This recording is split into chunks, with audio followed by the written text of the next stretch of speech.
Y ahora vamos a hablar del primer caso, que es Spotify. En Spotify lo que hicieron en 2009 fue sacar una primera landing page con el propósito de probar una única hipótesis, y es: ¿quiere la gente streamear música? ¿Por qué? Porque si consiguen validar esa hipótesis, todo el resto simplemente era escalar y acelerar, y podían hacerlo de una forma mínima, viable. Solamente desarrollaron la aplicación para el PC en países específicos de Europa, suficiente para comprobar la demanda inicial y darles tiempo para negociar los contratos de licencias para otros mercados. A partir de ahí usan esta metodología en todas las nuevas funciones y productos. Y de Spotify, lo interesante es extrapolar la metodología que crearon luego. Y el ejemplo de Spotify, el caso Spotify es chulo, porque sí que es cierto que hicieron una primera prueba inicial de lanzar esta aplicación solamente para PC, pero es que luego consiguieron extrapolar esa metodología para toda la aceleración de su negocio. No solamente usan esta estrategia de Lean Startup y de metodología ágil al principio, sino que han sabido extrapolarla a la empresa establecida que es ahora. Creo que es un caso muy interesante porque os va a servir para no abandonar estas estrategias cuando creéis esta empresa ya establecida. Spotify lo ha conseguido de una forma muy chula y ahora vamos a ver cómo. El sistema de crear productos de Spotify, productos me refiero a las nuevas actualizaciones, a diferentes funciones que lanzan, a otros productos dentro de la gama de Spotify, es de forma ágil y está compuesto por 4 fases de iteración: pensarlo, crearlo, enviarlo y ajustarlo. ¿No os suena algo esto? Esto es un proceso real de Spotify que utilizan en la empresa. Y además lo hacen en equipos y de diferente forma. Pero es súper interesante cómo ellos siguen utilizando esta estrategia aún habiendo acelerado y aún habiendo ya son una empresa grande. Antes de crear un producto nuevo, en Spotify está la parte de pensarlo. Y estas son preguntas claves que se hace el equipo.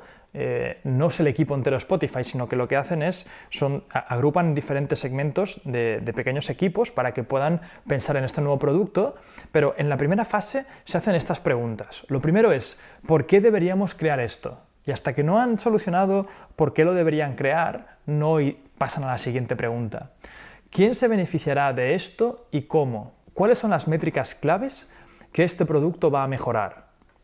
¿Cuál es la hipótesis? ¿Cómo sabremos si este producto es exitoso? ¿Esto creará un cambio significativo? Por lo menos dicen en Spotify que debe aumentar por 2 la métrica escogida, la que hemos escogido antes, la que va a afectar este producto nuevo, va a tener que multiplicarse por 2 esa métrica. Si no es así, por lo menos debería tener otro propósito, como por ejemplo una mejora en la estrategia general. Estas preguntas iniciales las hemos hecho en profundidad porque, como veis, Spotify ha conseguido crear un pequeño método para poder seguir utilizando esto en una empresa establecida. Quiero que os quedéis con este ejemplo porque cuando escaléis esa empresa y la aceleréis, seguid utilizando esto que hace Spotify. Estas preguntas clave que hemos visto ahora he ido en profundidad porque quería que vierais que son muy parecidas al método tradicional que estamos utilizando aquí de Lean Startup, etc.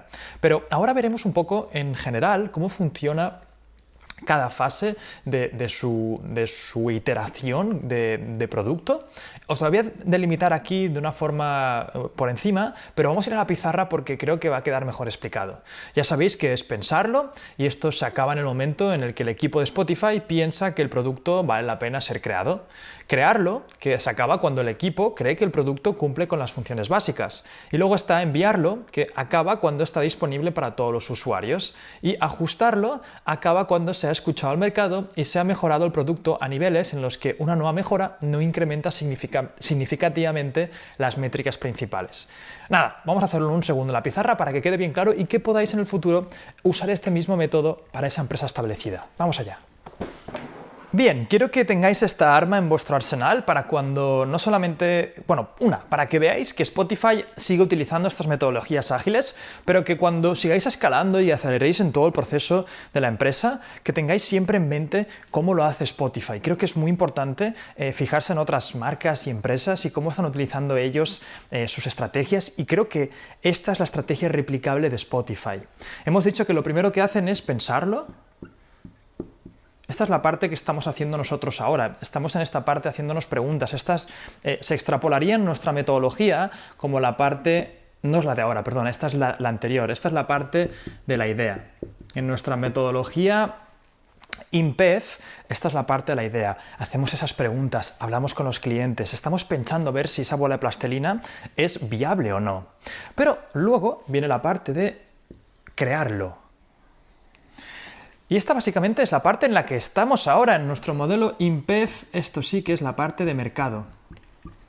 Es todo lo que estamos haciendo ahora, las pruebas, nuestro business, nuestro plan de lienzo de modelo de negocio. Ellos no necesitan hacer el lienzo de modelo de negocio porque obviamente ya tienen la empresa instaurada. Pero si os fijáis, es una metodología muy similar. Aquí lo que hacen es crear ese producto mínimo viable y suficiente para ver si tiene una viabilidad o no, suficiente para buscar métricas, suficiente para que el cliente cuando lo vea no diga, oye, esto es horrible, ¿cómo se os ocurre poner esto aquí en Spotify? Pero fijaros que en una empresa que ya está establecida, siguen utilizando esta metodología porque al final, ¿sabéis lo que pasa? Que en empresas que ya están establecidas se han dado cuenta que esta metodología ahorra un montón de tiempo y un montón de dinero. ¿Qué empresa no quiere ahorrar esto? Todas. Por lo tanto, esta metodología es una forma de poder ahorrar tiempo y dinero, recursos esenciales en cualquier empresa. Y aquí estamos viendo cómo Spotify lo ha instaurado. Lo piensan, lo crean, luego lo envían, que esto es básicamente, se lo envían a todos los usuarios para que puedan probarlo. Aquí es donde su experimento lo enfrentan al mercado. Y aquí esto es donde empiezan a recopilar información. En nuestra última fase, que sería ajustarlo. Lo crean, lo envían, aquí sacan los datos, información, a ver qué opina qué dice, tal, y con esta información y estos datos investigan, es una forma de ver qué dice el mercado, lo ajustan, lo cambian. Oye, pues este producto que hemos diseñado así, mejor con esto aquí, o esta funcionalidad, o una funcionalidad de tal. Y de esta forma, vuelvo otra vez a pensarlo, qué incorporamos mejor, cómo lo hacemos, lo vuelven a crear y así iteran. Es una herramienta muy chula, que creo que hacemos un inciso aquí de toda la metodología que estamos, así descansamos también un poco, para ver cómo otras empresas lo están aplicando de una forma continua. Es una herramienta que vas a tener siempre en tu bolsillo a partir de ahora, y tanto si acabas haciendo tu superempresa o acabas emprendiendo incluso dentro de una empresa, esta metodología, ¿quién narices no quiere ahorrar tiempo y dinero? Esto en tu arsenal es de un potencial brutal. Bueno, y antes de continuar al siguiente caso, quiero que veáis esta gráfica y que veáis exactamente cómo se hace un producto mínimo viable. Es un gráfico de Henrik Kienenberg y demuestra realmente la filosofía de lo que estamos haciendo aquí. Hay gente que se cree que el producto mínimo viable es como en la parte de arriba del coche, que tiene solamente una rueda, un producto inacabado con una sola rueda, pensando en un coche, es horrible. No, la idea sería coger un coche y tirarlo hacia atrás, una moto, una bicicleta, un patinete con la parte de encima y un skate. Esto sí, fijaros que en la parte de arriba el cliente potencial al que le estáis dando esa propuesta de valor está enfadado en todas las iteraciones del producto hasta la última. La idea es que al principio, en la primera iteración, con esa landing page o con lo que vosotros estáis mostrando, al cliente, bueno, pues no le suponga ninguna frustración, porque está viendo al revés, oye, lo que estáis proponiendo hacer en un futuro. Y poco a poco se vaya alegrando con cómo vais mejorando ese producto o servicio.